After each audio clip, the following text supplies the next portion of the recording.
أعوذ بالله من الشيطان الرجيم بسم الله الرحمن الرحीम। अब हम वो अल्फाज समझेंगे जो लिखने की सूरत में, फिर पढ़ने की सूरत में, फिर वक्फ़ की सूरत में।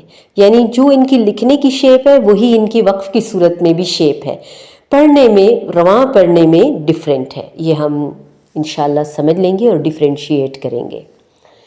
अना अना अना, लाकिन्न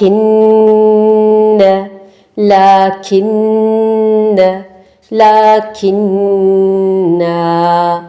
सलासिला सलासिला सलासिला, अज़्ज़ुनून अज़्ज़ुनून अज़्ज़ुनून अज़्ज़ुनून अज़्ज़ुनून अज़्ज़ुनून। सारे अल्फाज का एक ही कुलिया है।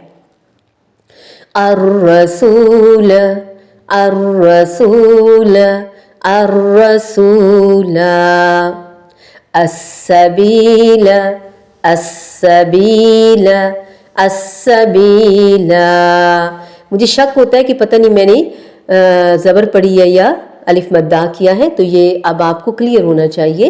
अर्रसूल अर्रसूल अर्रसूल, अस्सबील अस्सबील अस्सबीला, कवारीर कवारीर कवारीर,